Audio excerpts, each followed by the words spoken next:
జనాలందరూ వచ్చి కంప్లైంట్స్ ఇచ్చారు.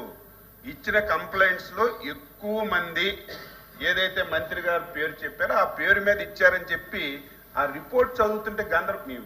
ఆయనే చేశాడని కానీ లేదా ఆయన మొత్తం తగలబెట్టాడని కానీ మేము చెప్తే ఆ పేరు ఎందుకు చెప్తున్నట్టు అర్థం ఉంది. మా స్పెషల్ చీఫ్ సెక్రటరీ గారు అక్కడికి వెళ్ళి కూర్చుంటే 5 రోజులు లక్షల మంది 1000 మంది వచ్చి కంప్లైంట్స్ ఇస్తే అందులో వినండి అధ్యక్ష, 1000 మంది 100 మంది కంప్లైంట్స్ ఇస్తే అందులో ఫలానా XYZ అని ఆ పేరు చదివితే దానికి గందరగోళం చేయడం మంచి విధానం కాదు. మేము ఏ పేరు చెప్పలేదు. ఈ రోజు ఈ విషయం మీద CID వాళ్ళు ఎంక్వైరీ చేస్తున్నారు. మీరు నేను సభ దాచిపెట్టినా దాగదది. ఈ రోజు కాకపోయినా రేపైనా బయట పడుతుంది.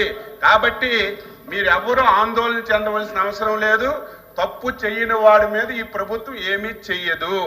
తప్పు చేస్తే మాత్రం విడిచిపెట్టే ప్రశ్నే లేదని మీ ద్వారా సభకు తెలియజేయాలి.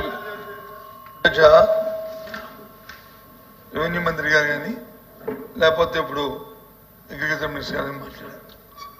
ఎవరైనా గౌరవ సభ్యుల్ని మాట్లాడుకున్నప్పుడు మరి ఎంక్వైరీ జరుగుతున్నప్పుడు ఎంక్వైరీ జరిగిన తర్వాత చెప్పాలి. ఆ పేర్లు కానీ ఎత్తి మా మాజీ మంత్రులు ఇంతకుముందు సభ్యులు మాట్లాడారు, వాళ్ళు పేరెత్తారా? మాజీ మంత్రులు అక్కడ మాజీ మంత్రులు ఉన్నారు, మాజీ ముఖ్యమంత్రులు కూడా ఉన్నారు. నేను చంద్రబాబు నాయుడు గారు పేరెత్తే బాగుంటుందా? ఆ ధర్మ ఆయన వచ్చి చిత్తూరు జిల్లా దోచాడు ధర్మ అని మాట్లాడితే ఆయన కూడా మాజీ ముఖ్యమంత్రి. సందర్భాన్ని బట్టి మీ ప్రభుత్వంగా నిజంగా మీకు చేతనైన ప్రభుత్వం అయితే మీరు ఎంక్వైరీ చేయండి. ఎవరు తప్పు చేస్తే తప్పు శిక్షించండి. మీ వద్దలేదే వేశారు కదా ఎంక్వైరీ, శిక్షించండి. రిపోర్ట్ రానియండి శిక్షించండి. వద్దలేదు కదా మేము. ప్రభుత్వం మీ చేత ఉంది కదా అధ్యక్ష, ప్రభుత్వం చేత ఉంది. ఇంతే కదా అధ్యక్ష, ఇంతే కదా. నేను కూడా రెవెన్యూ మినిస్టర్ అంటే ఈ సంబంధం లేకపోయినా సరే దయచేసి దాన్ని యాడ్ చేస్తాను, రిక్వెస్ట్ చేస్తాను మీ ద్వారా. నేను కూడా ఒక లేఖ రాశాను, ముఖ్యమంత్రి రాశాను. ప్రతి ఒక్కరి మీద బురదల్లి పేపర్లలో వచ్చి రాస్తే ఎలా అధ్యక్ష? అది ఆ ధర్మం కాదు అధ్యక్ష. అది ఎంక్వైరీ చేయండి. చేసిన తర్వాత తప్పులు జరిగితే ఆ తప్పులు శిక్షించండి, తప్పు కాదు. మేమందరూ రెడీగా ఉన్నాం. ఎవరైనా సరే, ఏ ప్రభుత్వం అయినా సరే, ప్రభుత్వం అనేది కంటిన్యూ ప్రాసెస్. అంతేగాని అదే ఎవరి మీద బురద తెలుపుతాము దాంతో దుర్చుకుంటే కాదు. దయచేసి రికార్డుల నుంచి మాత్రం ఆ పేరు తొలగించండి. దాన్ని తొలగించండి అధ్యక్ష. ఆయన వచ్చి ఎంక్వైరీ చేసి ఎవరు తప్పు చేస్తే తప్పు శిక్షించండి. మంత్రి గారు 1 మినిట్ దయచేసి పేర్లు మెన్షన్ చేయకుండా మాట్లాడమని చెప్పి తెలియజేస్తా ఉన్నాను. మీరే చెప్పారు చాలా వేలాది పిటిషన్స్ వచ్చినాయని. ఆ పేర్లని మనం చదవలేం కాబట్టి చాలా పిటిషన్స్ వచ్చి కొంతమంది మంత్రుల మీద వచ్చి ఉండొచ్చు, మాజీ మంత్రుల మీద. పేర్లు మెన్షన్ చేయకుండా చేయండి. అడిషనల్ డీజీ CID పర్వ్యూలో ముందు చెప్పారు అధ్యక్ష. ఏదైతే 22/7/2024 తెల్లవారుజామున 12 గంటల ప్రాంతంలో ఏదైతే జరిగిందో అధ్యక్ష, అగ్ని ప్రమాదం అధ్యక్ష.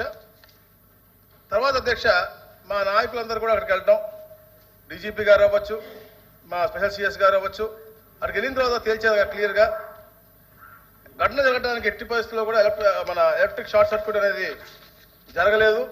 ఇది కేవలం కుట్రపూరితం జరిగిందని చెప్పేసి నిర్ధారించారు అధ్యక్ష. ఎందుకంటే అధ్యక్ష CC కెమెరా అప్పుడే పనిచేయకపోవటం, దోమలు నివారించాల్సినటువంటి కాల్చే కడ్డీలన్నీ కూడా అక్కడ ఎక్కువ మోతాదులో స్టాక్ పెట్టడం, అలాగే ఏదైతే మోటార్ ఆయిల్ ఏ ఆఫీస్లో కూడా మోటార్ ఆయిల్ పెట్టకూడదు కానీ సీనియర్ అసిస్టెంట్ కావాలని మోటార్ ఆయిల్ అక్కడ పెట్టడం, ఇవన్నిటి కూడా నిర్లక్ష్యానికి నిదర్శనం అధ్యక్ష. అందుకే అధ్యక్ష ఏదైతే కెమికల్స్ కూడా వాడారు అని చెప్పేసి ఫైర్ ఆఫీసర్స్ అంతా కూడా ఒక నిర్ధారణకు వచ్చిన తర్వాత అధ్యక్ష దాన్ని CIDకి ఇవ్వడం జరిగింది అధ్యక్ష.